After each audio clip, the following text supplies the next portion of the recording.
Hi guys, Oily here. Thanks for coming. Sorry about the last couple of weeks. For those that did end up showing up the week before last, I actually did end up having a chat after I said I wasn't going to because Oklahoma wanted to do a chat and he was having issues, so I his chat on my chat. But he kept having technical problems, and so we just stayed on and just chatted for a while. But and then last week I had something that I needed to do, and then of course the people I was supposed to take to do that canceled on me last minute. So I needed a week to recoup, so it's okay. But anyway, I missed everybody, and I'm glad that we're back. Reunited, and it feels so good. So good. That's right. That's right. Anyway, so my camera is not working again this week. Sorry, everyone. So frustrating. Our bandwidth is just so low right now. So anyway, but I got 3 blueberry bushes that I'm fixing to plant. I'm excited about that. Ooh. But tonight, yes. But tonight we're going to discuss hurricane preparedness. And Miss Mousetoes part of that because she lives in a hurricane-prone area, so she has to deal with this every year, don't you, Mouse? Yes, God almighty. So we have Irma blazing a trail directly for Florida. That I saw them superimpose Andrew, which was a Category 5, from 92 onto Irma, and it made Andrew look like Irma's baby. Her fart, yes. Yeah, it was bad. It was really, really bad. So I really feel for the people in the path of this storm. So and there's no telling, it could take a northerly turn suddenly, but right now all of the projections are showing that it's going to hit Florida, about Miami area or Key West area. So, and then it's supposed to take a turn northward. So, what are you doing, Mouse, to prepare?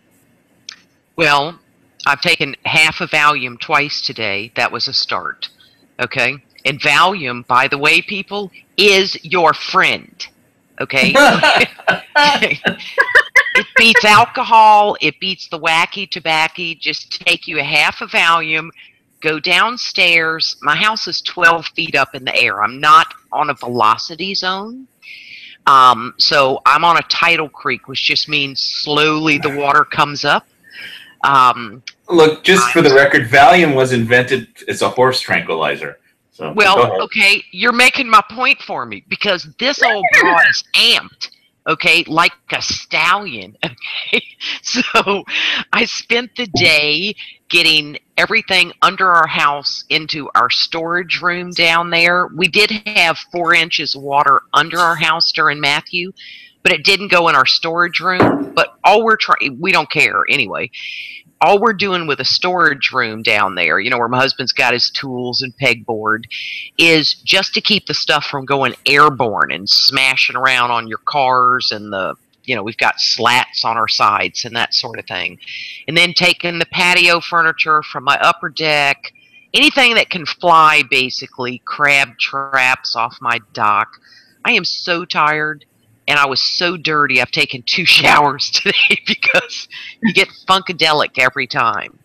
And it's the stress of this one with that huge cone. Anywhere in that cone that they're showing can be the eye wall, and that's where your high winds are. But there is no way that if this thing goes up Florida, that it's still going to have that high impact by the time it gets to us. So I'm considering evacuating to Greenville on Saturday, but the problem is it's now taken a westerly turn, which cuts our state in half. I'll be on the right side of it. I'm south of Charleston, South Carolina, and they'll get the high winds, like 45 to 75 miles per hour. Well, their houses aren't built for that, like ours are. So it's sort of like, do you go to that situation? Everything's with beautiful trees and yard of the month yards, or do you go here where we built it and there ain't a tree can hit it unless it flies through the air in a Cat 5 and lands on my solar panels? I mean, in the Cat 5, I'm not here. Okay. So that cone you were talking about was a cone of uncertainty, which yes, where they put all those spaghetti lines, but the one we always trust is, I don't understand why we have an American GFS model, because it's never right. The European model is correct. Don't give too much credit to the Europeans. I don't, because I think they got this right. I don't know who's driving it. Something went wrong. They're bound to do something right. Yeah, they got that right. They have good wine and their bread is good, but other than that, I wouldn't. Their men are short. I don't feel it. They're not like a good old Southern man. So, But well, what about champagne? I know they drink champagne in New Orleans. But see, I get too drunk on champagne because I'm not a drinker, so I can take 3 sips and then I got to go to bed. Just stick with Valium. Yeah, I just stick with half a Valium and I don't drink the alcohol. So. But the anxiety of it, you're amped up. And then just like before, I'm surrounded by people from Pennsylvania and their wives are nervous. And I'm like, they don't have stored water. So I went down. I keep all these milk jugs, right? Because when we've lost our well before, because we were newbies at it and it froze, we didn't know. You don't know things. That's how you learn. So I keep a bunch of milk jugs and I would fill them up with rain barrel water to flush our toilets. And then I had 90 gallons potable water in a big thing in our storage unit. So just up and down the stairs with water. So what I did was I took all those rain barrel empty jugs and I bleached them so they're clean. And then I'll get my water bob in the bathtub tomorrow in case our well is knocked out by a tree or our solar panels are damaged to where we don't have the solar power battery backup to pull our water. So you're still doing the same thing as if you didn't have a generator, but at least we are prepared. But when your roof gets sucked off, it's kind of all irrelevant. You know what I mean? Yeah, no kidding. Like, I'm cranky. People are cranky. Like, I'm telling you, I am not the one today for nothing. We're all doing the neck roll around town, and at least we all know we're each other. But you're like, one word, and I will let the rage out, and then I'll feel better. Yeah. So we're not pushing the buttons. And I live in a very rural place of generally prepared people, except for in my neighborhood. They're all from Pennsylvania and Boston and New York and Jersey. And they're like, I don't know what to do. This is such bull bleep. They never curse otherwise. They act like, clutching their pearls. And they go to the Presbyterian church. But in this, like, this is bull bleep. I'm like, oh my God, what is wrong with you? So to them, I don't know either. I ain't got nothing. God, we're all going to die. I'm like, screw them. Well, like in Katrina, I was looking at the statistics on it, and in Katrina, the death toll was 1,836, and over half of them were senior citizens that had perished, and they were over the age of 74. Yes. So if you know of senior citizens that live in that area, okay, probably for several reasons. For one, they're set in their ways. Yes. 2, health, they don't have the energy what they need to load and get out. I think part of it. Or just not physically capable. I can tell you this. Up here in Michigan, a lot of the retirees from the big 3 moved down to Florida. They want that nice warm weather. Okay, that's a minimum 24 hours drive from here to Cape Canaveral. I can tell you, I drove it straight through 24 hours to get from here to Cape Canaveral. Wow. So if my parents or my in-laws weren't living here, they had moved down there, and they said, well, there's nobody to get us out. You've got to come get us. I mean, it would be hard for somebody to, so because the retirees are down there, they may not have family nearby. Yes. So that does make a difference. And Yeah. I don't know if anybody saw the pictures in Hurricane Harvey of the people in the retirement home that were in wheelchairs, and the water Yes. was over their chairs, you know, and it was just sad. I mean, he just wanted to help these people, and it affects me because I just feel for them, because I was, when I was recuperating from an operation, I was in a retirement home for like 2 months, and Yes. they're people. They're people. Okay, yeah, I know they're old and they're in wheelchairs, but they're people. Did you see their attitude though? First, it was a granddaughter who brought it to attention on Twitter, and people kicked her butt. First, if you love your grandma so much, why didn't you go get her before this thing hit, right? And the staff was still with them. They all got helicoptered out, and the women said it was the greatest adventure of their life. And then where they took them, they had to get evacuated again. And one said, "I have not dull been in a carried." retirement home. This lady said, "I haven't been carried like that since I got married." And I just love that fly boy, the National Guardsman. I got a crush on him, and I'm going to make him cookies. And there, you know, the attitude of Houston versus New Orleans, right, is amazing. It ended the race lie that wasn't even true in Katrina.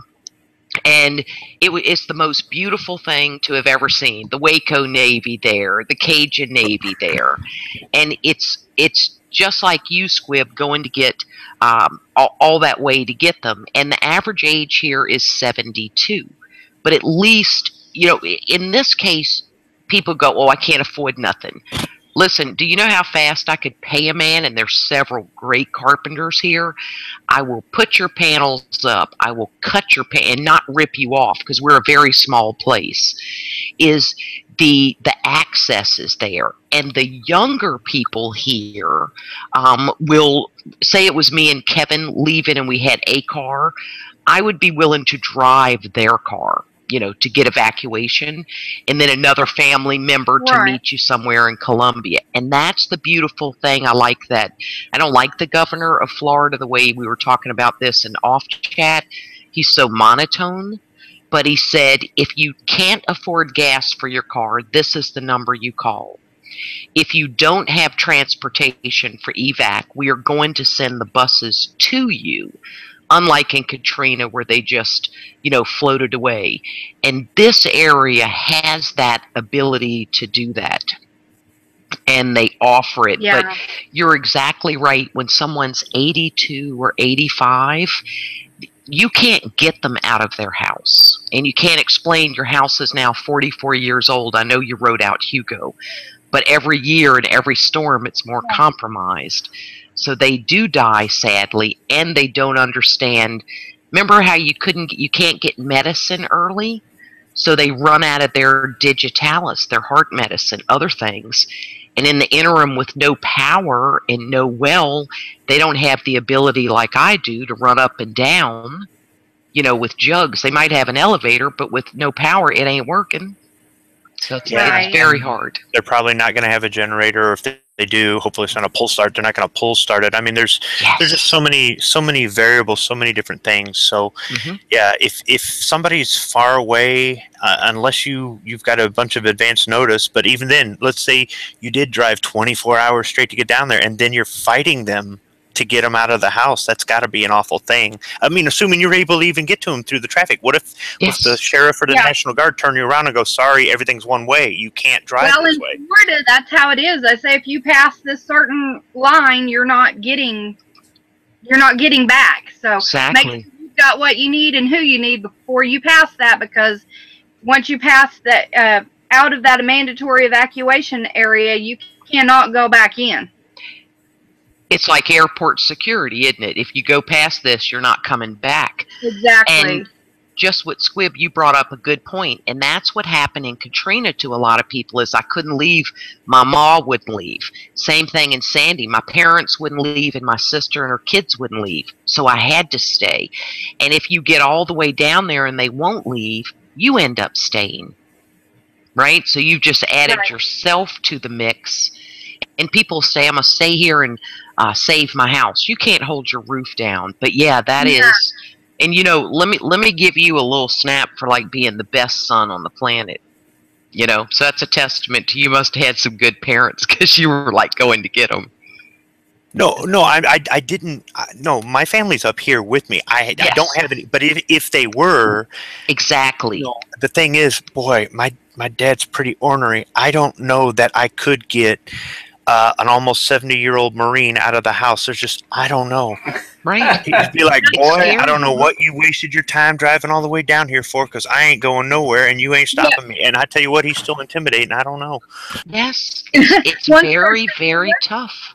It is hard. I mean, it's something they've worked for their entire lives, their homes, and it has everything in it, and they can't see picking a few things out of all of that to put in their vehicle and leaving the rest for somebody to possibly come and take everything. Exactly. You know, it's just. So it's not too bad having most of my family anywhere between an hour to 4 hours from me here in Michigan.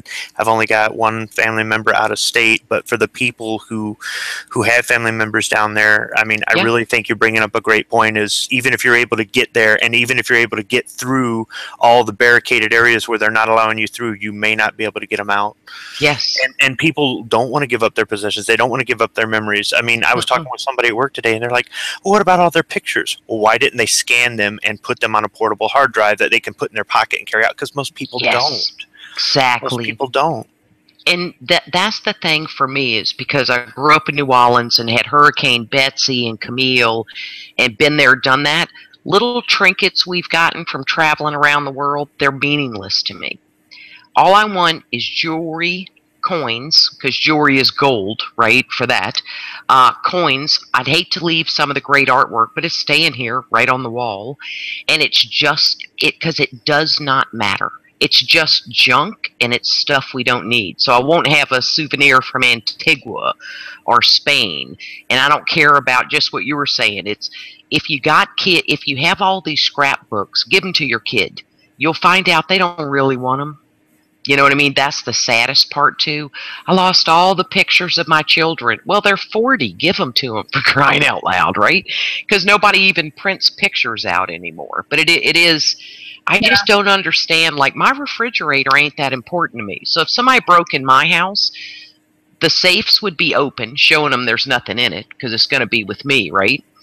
And I've got an 11-year-old television. They're just going to graffiti my house with my own spray paint from my storage room because they're mad I had nothing to steal. Do you think they want some souvenirs from Spain or a big camel bone vase that means nothing to them?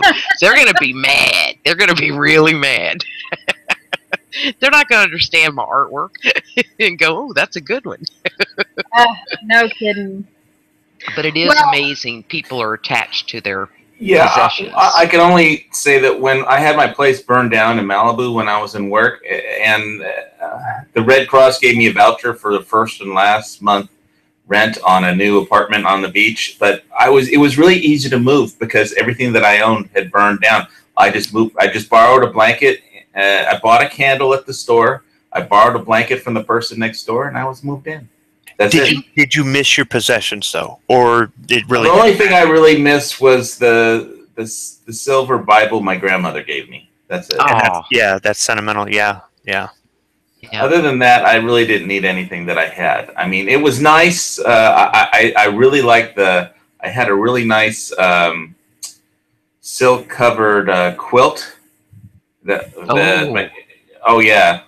a lot of nice memories went with that. But it was really comfortable, but it was all that stuff. It's amazing how much stuff you drag around from place to place.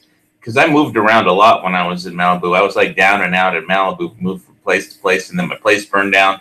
And I got free rent on the beach, which is how I got used to living near the water. But yeah, it's just amazing how much junk you drag around that you really don't need. You know, it costs you money. Like, what we'll end up with is, say if our house is destroyed or roof gone, it'll be our it'll be our wind, hail, and homeowner's insurance that cover it, and that's full replacement value. So you pay a price to have that, but it's called covering your butt just in case. And I've been here 4 years, and we only had Matthew and no damage. But it's just, I would build something smaller even though this is only, I went from 3,500 square feet to this 1,700 and thought I'd lose my mind. And now I'm like, I can go smaller. Still got to have my big pantry for my cannon. Don't get stupid. Okay, that'll still be the biggest room, right, that I got going on. And, you know, because I got to have a place to put my 5-pound buckets of flour and stuff. I'm not going crazy. But you'll make it smaller, and it would just be nice because, and all this stuff costs me money. It cost me money when I needed to rent a 2-bedroom apartment as opposed to a 1 because we had more stuff.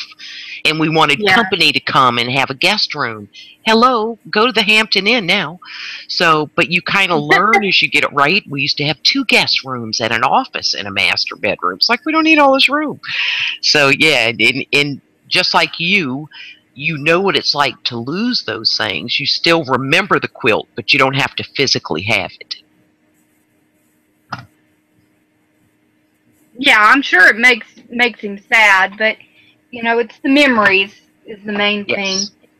I was thinking about it, and you know, when I was a kid growing up, I used to live down where you're at, Mouse, and I used to live further north in North Carolina. And I lived in Georgia too, and near the Florida Panhandle. So sometimes we'd have a hurricane come up through there, and I remember the hurricanes, and I remember the things we had to do. I don't have any intention to live there again, but not because of the hurricanes. It's mostly because of the bugs. Yes. But if I did move back, I think about all the things that I have, and all the things that I know, and all the things that I normally do. And really, I think what I would do is I would get a trailer. I don't mean a trailer to live in. Yeah, I'd probably live in that. I mean a trailer I could tow behind my truck, because I was thinking about it. I could, between the pickup truck and the car, I can pack almost everything that's of any real value to us, including the children and the dog, obviously, and the lizards. But if I had a trailer that I could tow behind my truck, I could put my motorcycle in there. I could roll the gun safes in there, and I could roll in some Rubbermaid totes with some of the most important things from our home, and the hell with everything else. That's what insurance is for. And I could get the heck out of there, and then we don't have to worry about the hassle of doing the insurance claim with the auto company. It's just the homeowners and that sort of thing. And where I would like to move eventually, there won't be any threat of any hurricane or whatnot, but there could be a threat of a wildfire or something like that. I may still want to go with the whole have a towable trailer option. But the only thing is with a wildfire, you don't have as much notice as a hurricane, so I probably could not load up everything and get the heck out of there in time. I'd probably just have to bail. But it's like a flamethrower. But I got a funny story that shows you I'm not like. When I was a kid, in Malibu. I was not a prepper, and this will show you, because this is absolutely hilarious, especially for prepping people. Because when I went down to the Red Cross, the church in Malibu, that they have the Red Cross National Disaster Victim Assistance people. It basically is run by a pastor and some kind of clergyman and some volunteers. And it was really funny they were giving me vouchers. What they do, the Red Cross, they give you vouchers for like new clothes because you just lost everything. Here's like a voucher for a hotel room for a couple nights. And here's a voucher for like some new furniture when you get a new place. And here's a voucher for 2 months rent if you could find a place.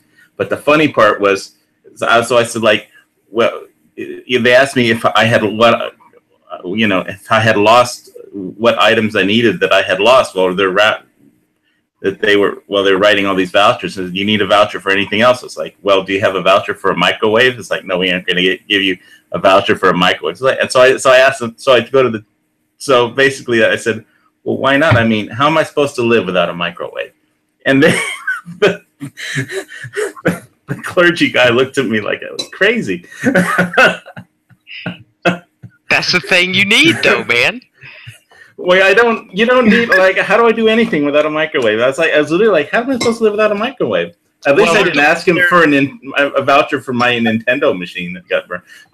There's lots of people who don't know how to go without some of that stuff for a while. I mean, Comcast has given away free Wi-Fi in Florida for those people. It's like, wait, you don't have a data plan? You're telling me you can't get by for a week on your data plan on your phone?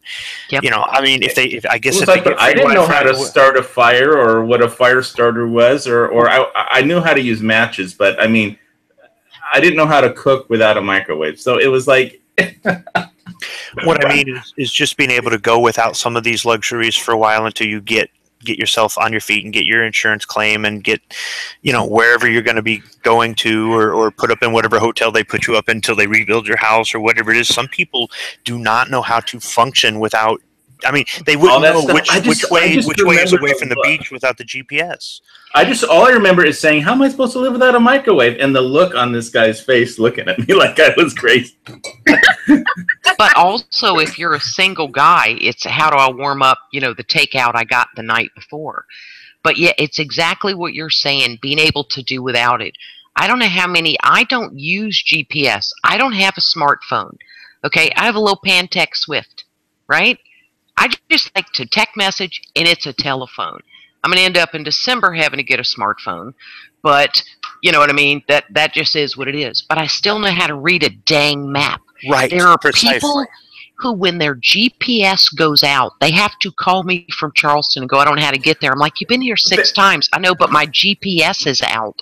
They don't even know how to get here. You think that I know something that even tops that, because there was this girl, one of the young girls by the pool with her dad, was with her dad in the pool the other day, and he asked her, well, what time is it? Because there's a clock over the manager's office by the pool, and she says, I don't know, and he says, well, there's a clock over there, can you see it? And she says, I don't know how to read that kind of a clock.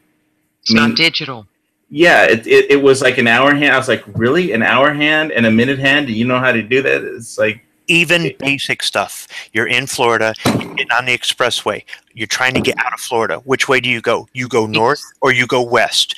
Preferably north. Okay, you're on the expressway. Every so many miles, there's a sign. It's going to say 75 north, 95 north. Yes. N means north. And if you don't have a map, or you can't read GPS, or you don't, at least you know you're going north by reading the sign. And then it's like, well, why are we going north? Because we want to get to Georgia. Oh, Georgia's north of us? These are basic things that people should know, and they don't. But I never met anybody, no matter how young, that didn't know how to read an hour hand and a minute hand off of a clock before. And I was just, even though she was like third grade or something, still. You mean the N means north? No. And see, that's the thing, remember, because GPS says in 100 yards, bear right. And let me, JW made a really good point in the chat. Remember, any monetary donations to the American Red Cross goes into a national fund. They don't do separate funds for disasters. They're a corrupt fundraising machine. But hang on one second. I used to answer the phone as a contractor for a call center, and it actually said on the screen, people say, I only want the money to go to Haiti. And then I'd go, okay, and I'd have to hit the next screen, and this is what it said. Assure, oh, yes, ma'am, or sir, had put their name. The money will go to fill in the blank, and then it said in parentheses, it doesn't. General fund is what it went into. All I know is the Red Cross saved my ass with a bunch of vouchers, and then I got the $5,000 grant after the SBA loan was denied. But what happens is basically the Red Cross writes a bunch of vouchers to all the victims or evacuees or whatever, and wherever they don't collect in donations, they just give the bill to FEMA at the end of the disaster, and FEMA writes the Red Cross a check to cover it. Like they did in Katrina, they gave her by $2,000. Their board of directors. Yes. I also know that there's some people I know of that in Oklahoma that have been helped by the Red Cross, and they had to pay the Red Cross back. Yes. I will say this, though. The Red Cross does help American POWs, although we don't have any POWs right now. And they also do help service people when they're abroad to get home in the event of an emergency. So they don't do, it's not all about being a charitable organization that's really only charitable to themselves. They do some good things. However, yeah, you're right, Mouse. They do stuff like that, and it's not right. They were there when I needed somebody to write me some vouchers, and who just they were basically they knew how to talk to people that had just lost everything. But you understand they get reimbursed by the government. Yeah. But that's all we're saying. But I get tired of hearing them in Florida going, donate to the Red Cross or United Way, where the CEO, the president locally makes over $300,000 in a freaking state. Yeah. And I donate to the Salvation Army. Let me tell you, or the Cajun Navy, if you tell the Salvation Army, because I don't do Christmas, do not give my money towards anything Christmas, they guarantee you they do not. The Salvation Army brings people, helps alcoholic men, okay? They do some really good work, and you never heard much bad about the Salvation Army like you do the United Way. Yeah. But I absolutely hear you. They are the better service organization, but they're not a charity. It's not what they are. Well, one of the charities I love to give to is Mercury One. Yes. It was started by Glenn Beck, and whether you love him or hate him, they use 100% of the money that you designate to where you designate. Yes. So if they have a Hurricane Harvey fund and you donate to that, 100%, they don't even take out the expenses for fuel to get the trucks down to wherever it needs to be or whatever. They don't take any administrative fees off of that. 100% goes to help the victims, and I love that. And usually they are there before anybody else. Like when the big tornadoes were expected to come into Moore, Oklahoma a few years back, they actually and sent them where they would still be in a safe zone just south of that. And they sent them up, and they were there. They were the first ones on the scene to help people, to give them water, food, help them with whatever they needed. They'll pray with you, too. Yep. Yes, they will. Oh, you know who else donates during times of disaster? Anheuser-Busch. They can water. They put it in beer cans. Yeah. And they can water, and they give it away. I think it's awesome because they have to use purified water to make beer. Yep. And Todd does that too. They'll take their trucks that have washing machines in them so people can wash their clothes and things that they need. And they do your laundry in that Tide truck, just like a professional laundry. You get it. They have a staff who washes your laundry. You don't even wash your own laundry. Leave it with them, and everybody says you come back. And it's like, are those my clothes? They look so good. I've never had such clean clothes. Because think about it. You've been out in floodwaters. You just think I ought to burn them. And that is a really cool thing. It is. It's very cool that there are people there. Anheuser, in fact, I'm glad you brought that up about Anheuser-Busch. Just this last few weeks during Hurricane Harvey, they actually quit bottling and canning beer and started canning water and sending to it. And I assume that they're going to end up doing that for these next couple of hurricanes that we're getting, Hurricane Irma and Jose. And, being so close to Houston when all that stuff went on, we had people here in town, and I want to give a big shout out to Darren Beaver from a town in Oklahoma called Waurika. America and Patrick Dudley went to Houston. Patrick and America loaded their flatbed gooseneck trailer up with cattle feed, horse feed, dog food, and cat food. This huge gooseneck trailer and pallets of this food, pallets of this livestock feed, and trucked it all the way to Houston and came back on the same trip, just down there, dropped it off, and came back. And Darren Beaver, he got donations from around here, from all over around here. These big towns that are around and everything. And he went up to Lawton and asked for donations. He went down to Duncan. He went everywhere and asked for donations, and loaded up his U-Haul trailer that he rented. He loaded up a U-Haul trailer that he rented, got his truck fixed to where it would make it down there and back, and made sure that all this was out of his pocket. Drove down to Houston, unloaded all this stuff, and came back that same trip. Just went down there, unloaded, and came back, and is now looking for donations to do it again. So wow. Wonderful. People from all over, people from all over the U.S. have gone down to Houston to help with donations, help with clean out disaster houses.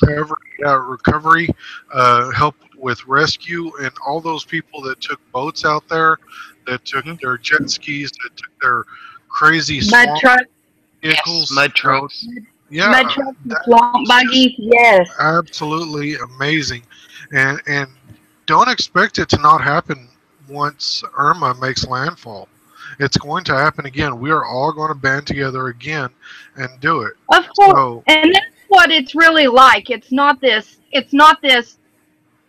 fake thing that CNN and all of these MSNBC and all of them put out there, making it like we're this divided homophobic nation that won't go out to do anything for anybody else but only ourselves. Yep. exactly.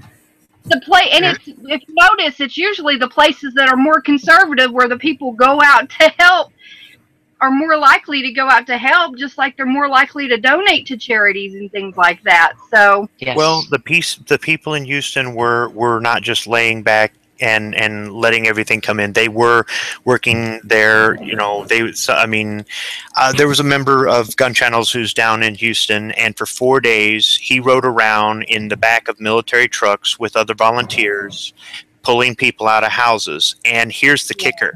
They were there to protect the National Guard. The citizens of Houston were armed. The National Guard was not. And looters were shooting at the National Guard. Yes. And these armed citizens were there with the blessing of the sheriff to protect the National Guard while they were rescuing people. Looters were actually stealing some of the rescue boats. Oh God. So yes, Yeah. and it's really bad. But they set all this, all these differences aside, or all this, that, and the other, and they got in there, and there was no yahoos, and nobody was using an excuse to do wrong. They were just there to protect. In addition to hauling people out, they were there to protect the guardsmen. And guardsmen do not always deploy with their arms. They're locked in the armory. They were taking trucks down there, 2.5 ton and 5 ton military trucks down there that can ford through 6 feet of water. But he started out in the military truck that was owned by the bar down the street. They had a surplus military truck that could ford 6 feet of water, and he started out in that before he jumped in the back of a National Guard truck. And he's out there for 4 days. That is wild. yes. And I'm sure you guys saw that picture of that one firefighter that was just was it a firefighter or a police officer that was a police officer sitting on the floor, leaned back against a desk, and he had just sat there to take a break for a minute and just passed out. I bless all of their hearts. I am so thankful for every person that went down there to help. If I was physically able, I would be down there. Yep. But there were people that took their big mud trucks. Some friends of my husband's, does mutual mudding with them. Went down. He doesn't have Big John anymore, so it wouldn't have done him any good. He has a smaller mud truck, but it wouldn't have, dealt well because it didn't have the clearance needed for those kind of waters. But wow, I mean, just some amazing people, and that is who we are. That is who we are, not what people try to make people out to be. And it didn't matter what was or what. What ethnic background, what sexuality they were, their age, it didn't matter. And that's who we really are. Let me bring something to light real quick. Not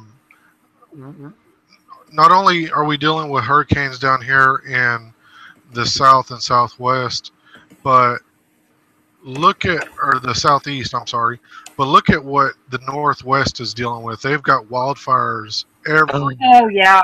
I've got a friend up there, and she's she's dealing with the wildfire stuff as well.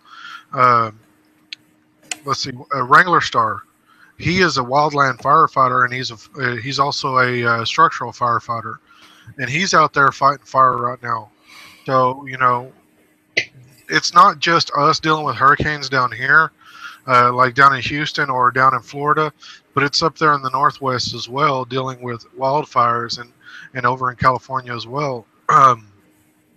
So what we need to realize is if you look at everything that's been going on down here, been going on around in the U.S.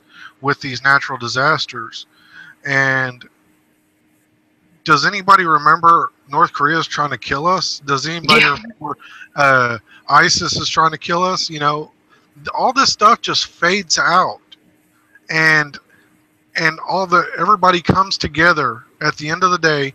Everybody comes together to try to help everyone as much as they can. And, you know, we do have all this political BS going on, and it gets old. I'm tired of hearing it. I'm absolutely tired of hearing it. But, you know, in the middle of this Cold War that we are in with North Korea and Russia and possibly China, you know, we stop and we forget about that for a couple of days and go and help out our fellow humans, not, you know, our fellow men, our fellow women, our fellow whatever. We are all humans. We all go and help each other out no matter what.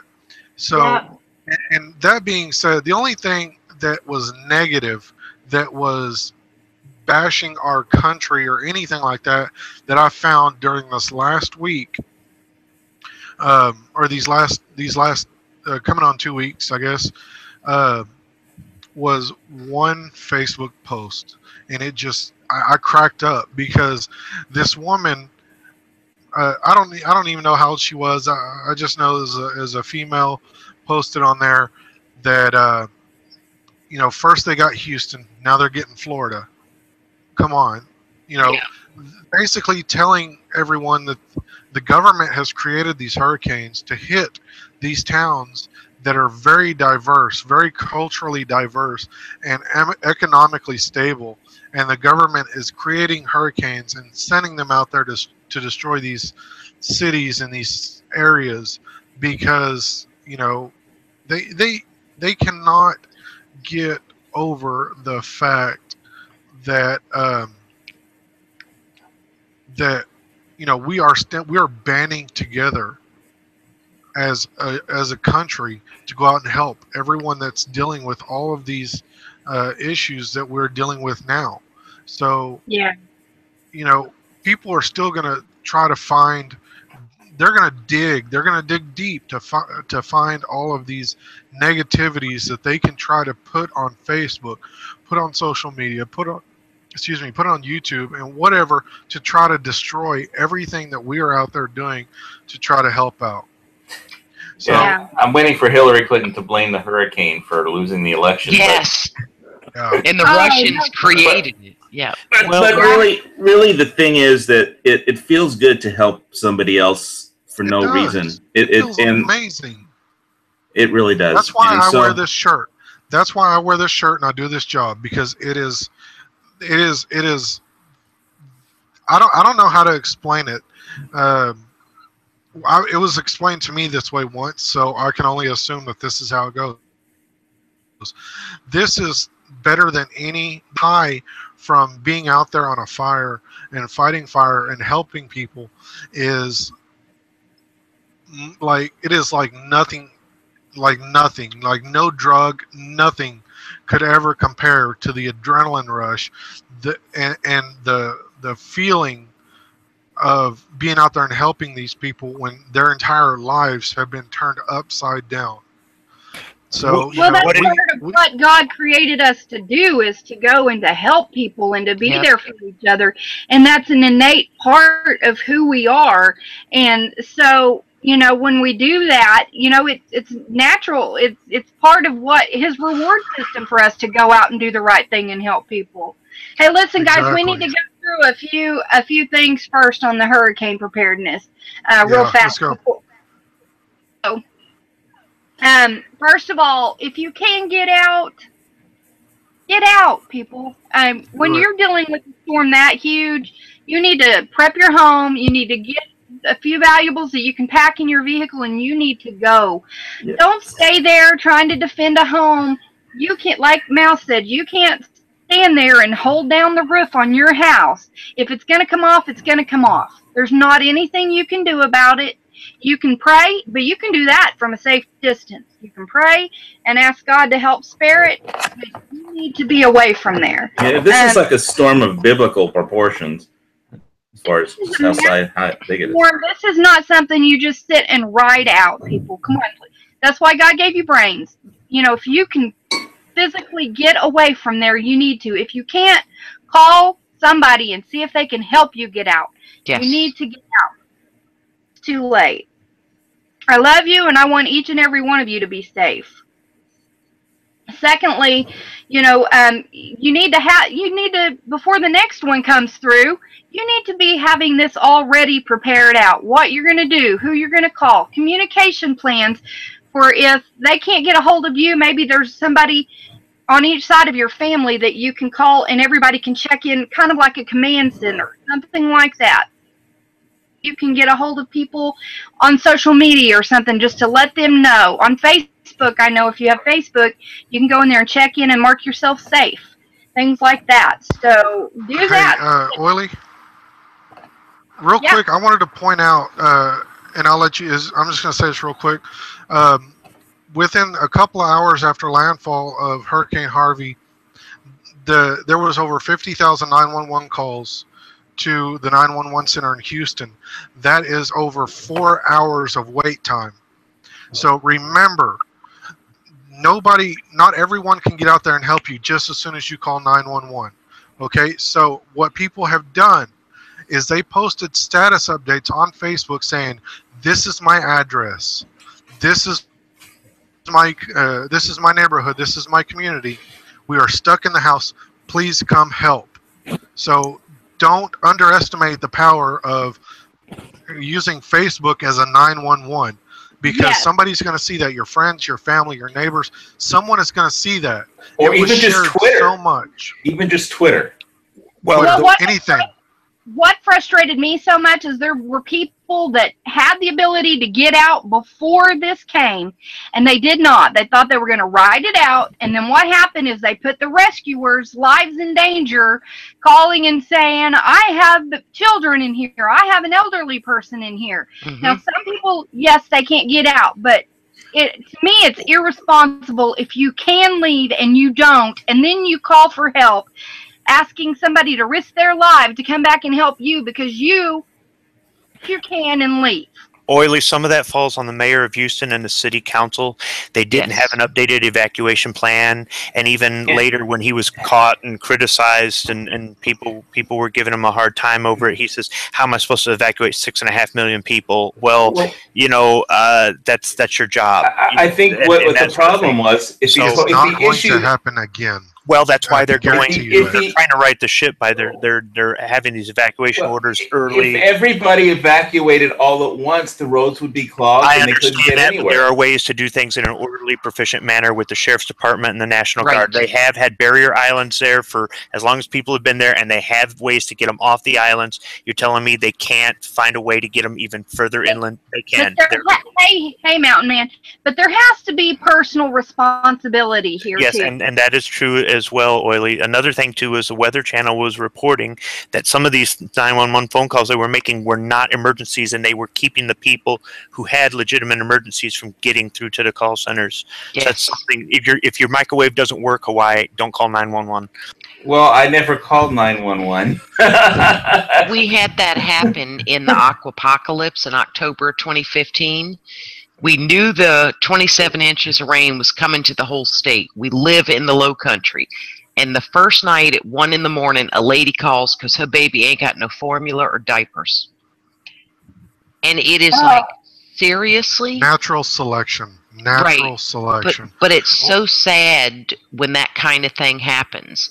But yeah, just like they were talking about, and you know how they control us going back into an area, Squib, where you got to show not only your driver's license, but also an electric bill. They can do that to control who leaves first in an orderly fashion and make them a U-turn and go back. Yep. And that's what they'll have to do for those areas, because that's what happened in Katrina. When that's what happened. Notice that the storm is coming.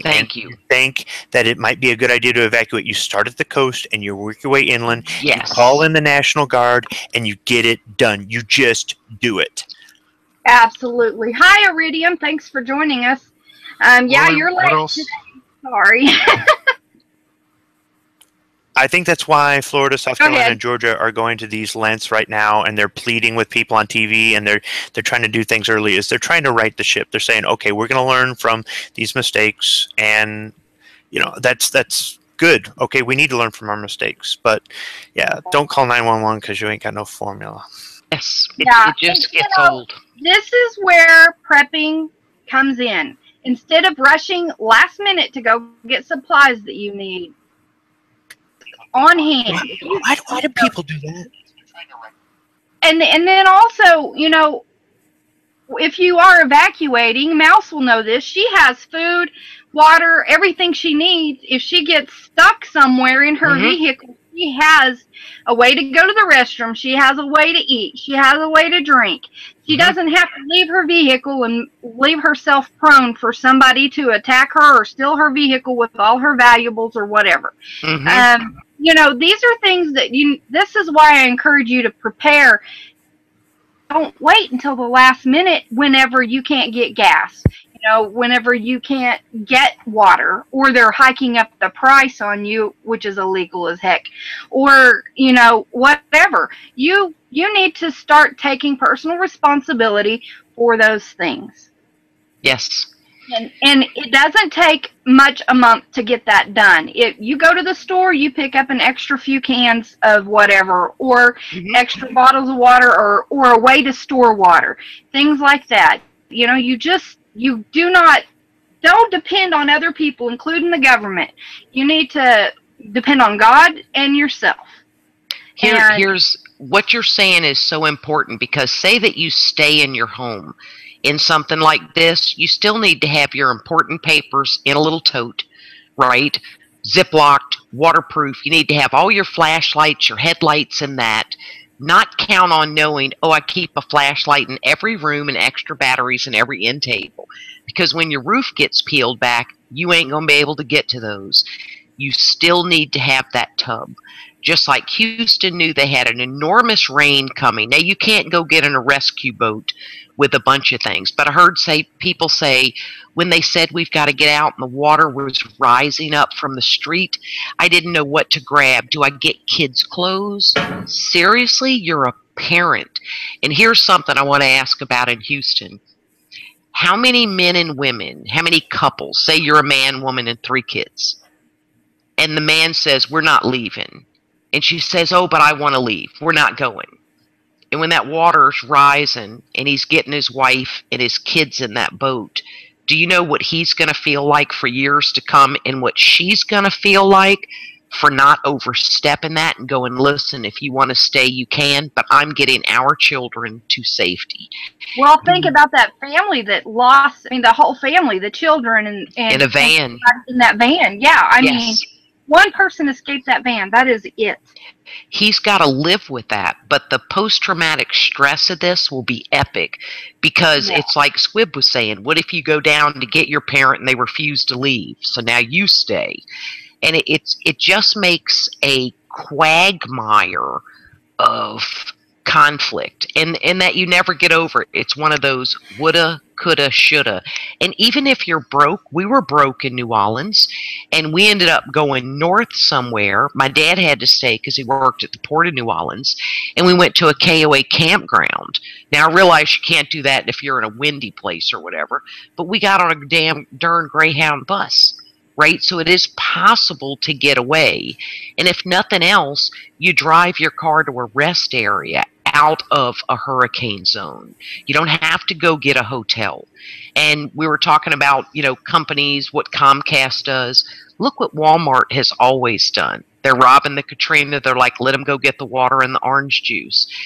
A lot of generous things come to the forefront to where people don't even have to steal. Well, you know what I mean? Have you seen that guy from the furniture place down there, the Galleria Furniture or whatever, that allowed people in to sleep on the mattresses and the couches? And I mean, he's like, you know what? We'll just have a sale afterwards that, on all floor models. Who cares? They're made to be sat on, to be laid on. And I'd rather do that and know that I'm helping people. I mean, it's people like that are just so amazing. They're such blessings. And now this is just me. But Luke and Isaiah tell us that storms will get bigger. Remember, the seas will terrorize men to where they cannot move with panic. The storms are bigger. Good golly, we just had 3. We had Katias go into Mexico. Of course, we had Harvey. Now we got Irma and Jose. So it is what it is for we ever get to the 1,000-year reign. I didn't want to live through this part, right? I wanted to let that go get buried, let all the other people go through that, and then I would get resurrected in, the new system things. So I'm not so feeling this big thing, but man, it is all biblical. It's right there in Luke and Isaiah, and it's scary. Yes, it is. But that's why you prep. That's why God gives us a brain to see these signs, to see what's there, whether you believe in that or not. They are still. I mean, look, we're getting stronger and stronger storms. So you pack medicine. Have at least a bug out bag. Even if you decide to stay, it's a bag you can go ahead and grab. Have it in something that'll keep that you can keep. Hey, Kojo, keep from being wet. So like in a dry sack or something, even a trash bag zipped up, zip tied up or whatever, and have it ready to go. I've seen people that evacuated with nothing or with a little Walmart bag with like 2 or 3 items in it. Everything then they went back home and everything was gone. So they need to, go ahead and pre-pack you a bag. Make sure you have your meds. Make sure you have, anything that's life-sustaining that you have to have. Your insulin, make sure you put it in a container with some ice in it to keep it cold. You need to have all of your other meds handy, or your natural remedies that you use for severe. Make sure you have clothing and a little bit of food and water in that bag, preferably more than just a little bit if you can. Even if you go into an area where they are able to give some people supplies, they may not have a lot of those supplies, and then that it can help another person in need. So be thinking about that. Have a communications plan, a way to communicate, or at least a general place to get a hold of people for messages, things like that if need be. Money, you're going to want cash, because if electric's down and you need to get something, you're probably going to want small bills. So just make sure you have all that. Make sure you have your insurance papers put in a waterproof bag, put in that bag, and birth certificates, social security cards, things like that, so you have those if you need them. Can I add something on your medication, Oily? Remember after Katrina, when people, you can't call up and go, I need 3 weeks extra meds to your insurance company.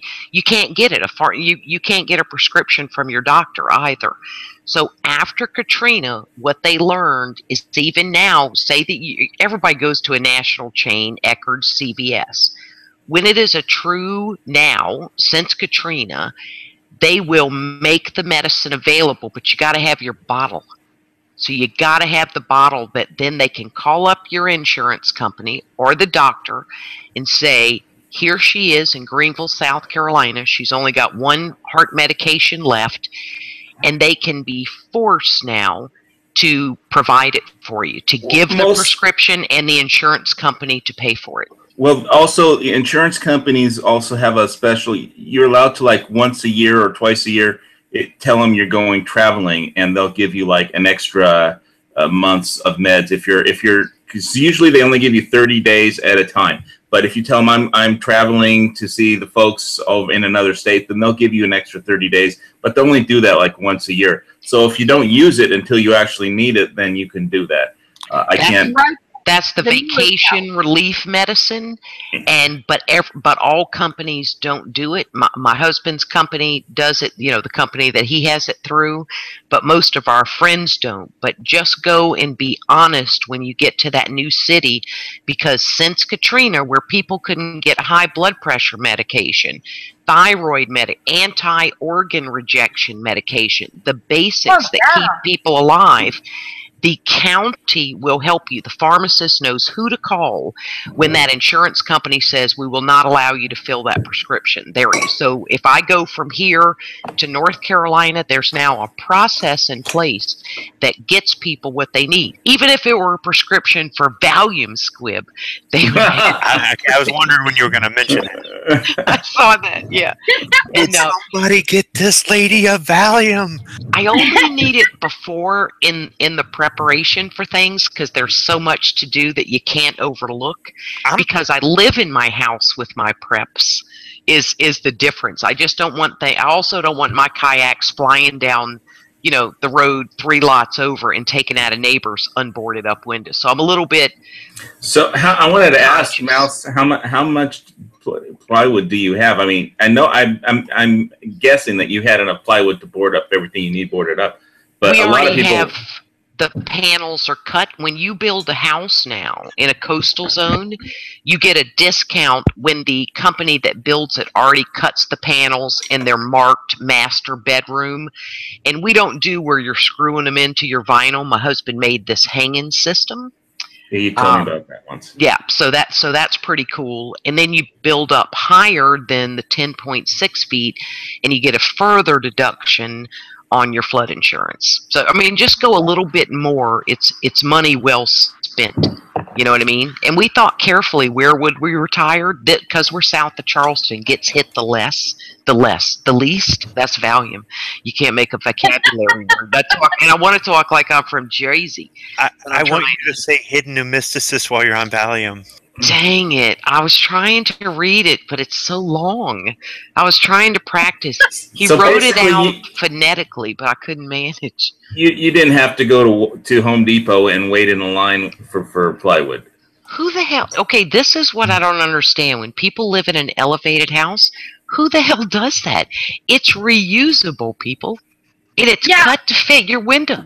What the hell's wrong with them? See, if they had Valium, they would calm the hell down and keep the crap after the storm rolls through. They'd simmer down and make better decisions. So we're determined that Valium definitely needs to be in everybody's preps. Absolutely. And there's generic Valium. Mm-hmm. All right, guys, we got to wrap it up. It's 9:03, but I do want to say, you know, in those bags, make sure if you have pets and you're evacuating with your pets, or you have pets and you might need to evacuate at some point, make sure you have bags for them too with stuff, and make sure you have first aid supplies and medicines for your pets as well as for people too. So just some ideas. I know most people that live in the area that watch my show already know this stuff because you're smart, right? If you're smart enough to watch a prepping show, you're smart enough to know you should be prepping. So anyway, yes, valerian is what I use, and it's what Valium was based on, was valerian. The active tranquilizer in valerian is what Valium is based off of. So, and may I say that Mrs. Rain is killing it out in the chat. The woman's killing me, and my darn chat keeps not letting me type. Okay, she's killing me. real quick, I wanted to, this link that I posted one in there, and I'm going to go ahead and repost it again, copy and paste it again, and I just sent the link into chat. The very minimum, at the very minimum, try to get the things that are on that list. If you can, get you one of those one-person 72-hour survival kits. Get one for each one of your family members. If you can't, go out and buy the stuff. If you have an extra backpack, go out to a thrift store, pick up a backpack. They have hundreds of them there. You can find these stuff at all this stuff at Walmart. You can find this stuff at your big box stores. Oh yeah, a lot of stuff you can find at Dollar Tree or Dollar General. Yeah. So it doesn't have to be expensive to get you a basic survival kit. If what I did was I started with the least expensive stuff, so I had a full kit, and then I worked my way up, replacing those least expensive stuff with nicer items that are going to last longer. But something already prepared and ready to go in case something major happens, and then you can slowly replace those lesser expensive items with the things that are a higher quality. And a lot of higher quality stuff doesn't have to be expensive. So be thinking about all of that. And I thank each of my panelists for coming on and discussing this with me. Mouse to Toes, I'll be praying for you and Thank you. the area. And I just appreciate each and every one of you. I love each of you. And hopefully, the Lord willing, we'll see you next Thursday. Yes. Good night, Love you. everyone. God bless. And we'll talk to you later. Bye. Don't forget.